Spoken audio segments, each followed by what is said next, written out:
शहर में व्यापारी, जोगी आयो शहर में व्यापारी। अरे इस जोगी को भूख बहुत है, रे इस जोगी को भूख बहुत है, रे खाना खिला दे मत वाली। जोगी आयो शहर में व्यापारी। हो पहाड़ की होली की या कुमाऊं की होली की चर्चा करते हैं, बात करते हैं जी, तो ऐसा लगता है कि यहाँ होली होती कहाँ है। जो शहरों में होली है उसका तो कोई तुक ही नहीं, मतलब होली जैसी खाली एक दिन के लिए जो है सिर्फ जी आपने कम से कम मेरे जैसे आदमी से गीत गलवा दिया बिल्कुल से गवा दिया इसका वसंत बिल्कुल हमारे मनोज जी के घर में। तो जिसके घर के बाहर ये होली गाई जाती है उसके घर में वो होली समर्पित की जाती है जी। मथुरा इस तरह से उन्होंने होली के गायन भी उसमें ढाल दिए थे। तो गुड़ की परंपरा है कि गांव में न चीनी थी न मिठाई थी, गुड़ ही जो है वो हमारे यहाँ तो खास करके गुड़ का।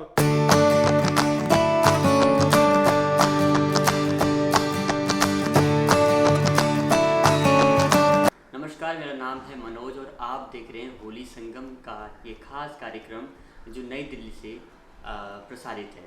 आज होली संगम देवभूमि उत्तराखंड में शहरों से कितनी अलग ये होली होती है, इस पर बात करने के लिए हमारे खास मेहमान हमारे साथ मौजूद हैं। भारतीय जनसंचार संस्थान के रेडियो एंड टीवी जर्नलिज्म के course of director professor Govind Singh sir, जिनका उत्तराखंड देवभूमि से बड़ा गहरा नाता जुड़ा है। सर, बहुत स्वागत है इस खास होली संगम कार्यक्रम पर। धन्यवाद मनोज जी, बहुत बहुत धन्यवाद आपको और होली की बहुत बहुत शुभकामनाएं आपको भी।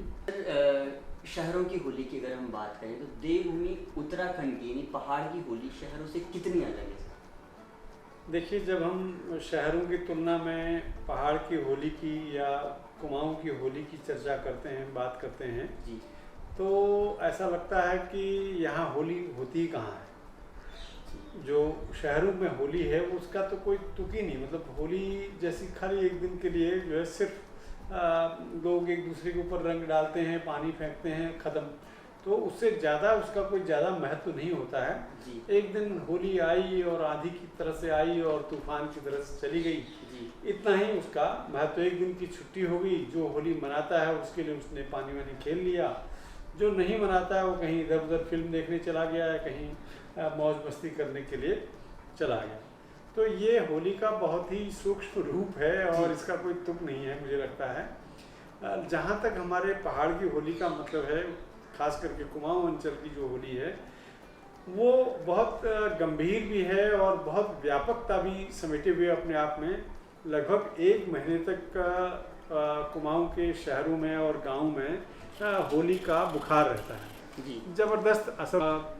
जो गांव के लोग हैं वहाँ तो एक महीने पहले से ही कपड़े उपड़े नए सिलवा लेते हैं, लोग रंगों का इस्तेमाल करते हैं और गायन, खास करके होली गायन की अलग एक शास्त्रीय परंपरा वहाँ पर है।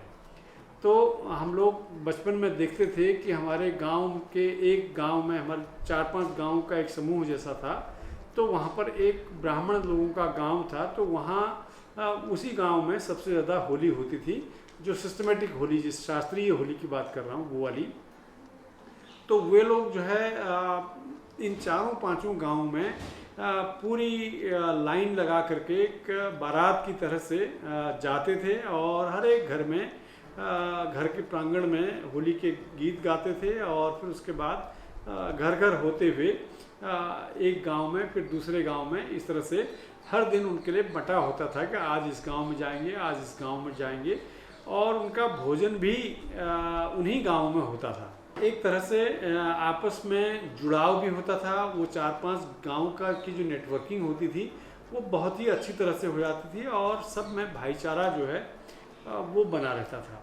तो ये एक सिस्टम था। ये तो खैर मैंने अपने गांव में देखा, लेकिन कुमाऊं के शहरों में भी नैनीताल है, अल्मोड़ा है, हल्द्वानी है, वहाँ भी एक एक महीने पहले से होली का गायन शुरू हो जाता है।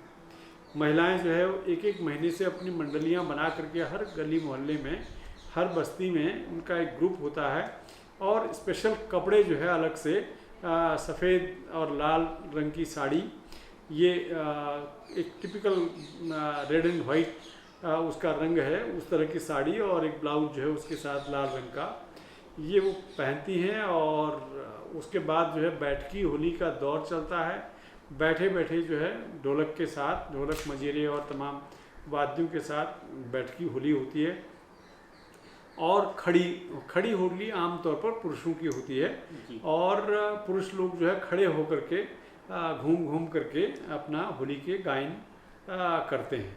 शास्त्रीय होली भी इसको कह सकते हैं। और बहुत सारी होलियां हमारे यहाँ जो उसका जो टेक्स्ट है वो मथुरा की तरफ से आया हुआ है जी। और हालांकि मथुरा में वो लोग उन चीज़ों को भूल गए हैं, पर हमारे यहाँ वो सुरक्षित है। जी सर, खड़ी होली और बैठक इसकी कितनी प्रासंगिकता है, कितने पुराने से चली आ रही है सर ये? काफ़ी पहले से चली आ रही है। मैं एग्जैक्टली नहीं बता सकता आपको, लेकिन 400-500 साल से तो चला ही आ रहा है जी। और ज़्यादातर जैसे हमारे गांव के आसपास के जो भी लोग कहते थे वो ये कहते थे कि हमारी यहाँ की जो होली है वो मथुरा से आई जी। मेरे ननिहाल में जो होली थी वो कहीं और से आई हुई थी और उनके यहाँ तरीका भी अलग था। जैसे चीर होता है जी। चीर जो है वो एक डंडे के ऊपर, बांस के डंडे के ऊपर अलग अलग घेरे बना करके अच्छे अच्छे रंग के तमाम रंग के कपड़े जो है, कपड़ों के टुकड़े उसमें बंधे होते थे, चीर उसको बोलते हैं जी। तो उसी को लास्ट दिन फिर छलड़ी के दिन जो है चीरहरण उसका होता है। लेकिन मेरे मामा के यहाँ गांव में जो चीर नहीं था, उनके यहाँ ध्वज होता था, झंडा होता था जी। उसी वही झंडा जो है जो खड़ी होली है उसके आगे आगे चलता था। यहाँ जो है जो हमारे गांव की जो होली थी उसमें जो खड़ी होली में जो पुरुष लोग एक गांव से दूसरे गांव की यात्रा करते हैं उसमें सबसे पहले चीर जो है चलता है और उसके पीछे पीछे बारात की तरफ से बाकी लोग चलते हैं, गांव के लोग चलते हैं। तो ये होली दोनों तरह की, मेरे ख्याल से 400-500 साल तो इस पुराना इतिहास होगा ही जी। और उससे पुराना भी हो सकता है, ये मुझे एग्जैक्टली इसके बारे में नहीं मालूम, पर इसकी बड़ी समृद्ध और जहाँ से भी आई होगी वहाँ भले ही ख़त्म हो गई है, लेकिन कुमाऊँ में आज भी ये होली बची हुई है। बिल्कुल सर, जैसा आपने बताया तो मथुरा से आई है तो अंतिम दिन 5वें दिन इसको मथुरा को भेजा भी जाता है रात को, ये भी प्रासंगिकता है।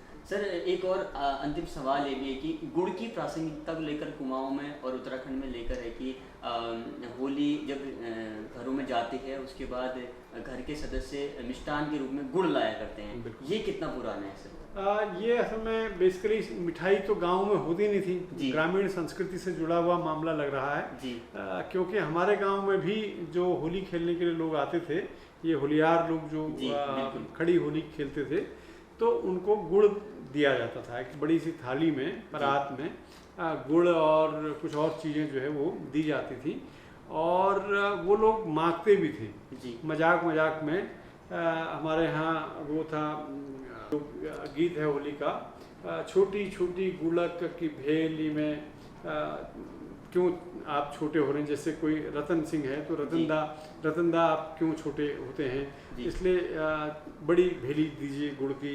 इस तरह से उन्होंने होली के गायन भी उसमें ढाल दिए थे। तो गुड़ की परंपरा है कि गांव में न चीनी थी न मिठाई थी, गुड़ ही जो है वो हमारे यहाँ तो खास करके गुड़ का उत्पादन बहुत होता था।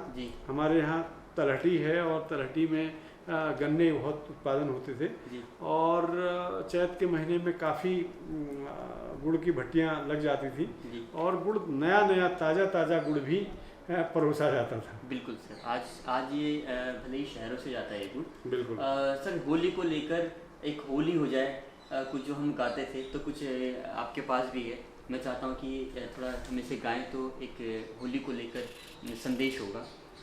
होली के जो गीत हैं आमतौर पर वो अनेक तरह के हैं। ज़्यादातर जो शास्त्रीय होली है उसमें कृष्ण भक्ति के, राम के और तमाम देवी देवताओं से जुड़े हुए किस्से कहानियाँ होती हैं। इसी में कुछ और लोक जीवन के रंग भी दिखाई पड़ते हैं। एक जो मेरे पास है उसमें जोगी जो है वो शहर में आ रहा है, उसको लेकर के गाना है। और इसमें एक तरह से नायक नायिका का मिलन भी है जी। जोगी के वेश में एक आदमी आया है और उसको प्यास लगी है, भूख लगी है, इस तरह का उसका कथानक है। जी। तो ये मैं गाने की कोशिश करता हूँ, हालांकि मैं भी सर आपका इसमें गाना साथ दूंगा। गाना जानता नहीं, लेकिन फिर भी आप कह रहे हैं तो जोगी आयो शहर में व्यापारी, जोगी आयो शहर में व्यापारी, अरे इस जोगी को भूख बहुत है, रे इस जोगी को भूख बहुत है, रे खाना खिला दे मत वाली, जोगी आयो शहर में व्यापारी।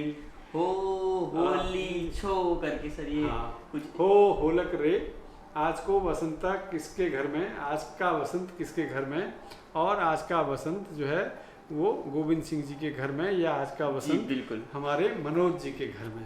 तो जिसके घर के बाहर ये होली गाई जाती है उसके घर में वो होली समर्पित की जाती है। जी। मथुरा से आई इस होली को मैं अगर जितना सही समझता हूँ सर कि पहाड़ के लोगों ने छोड़ाचार्य को लेकर खड़ी होली और बैठक होली में बदलाव किया और तकरीबन सैकड़ों वर्षों से ये चली आ रही है।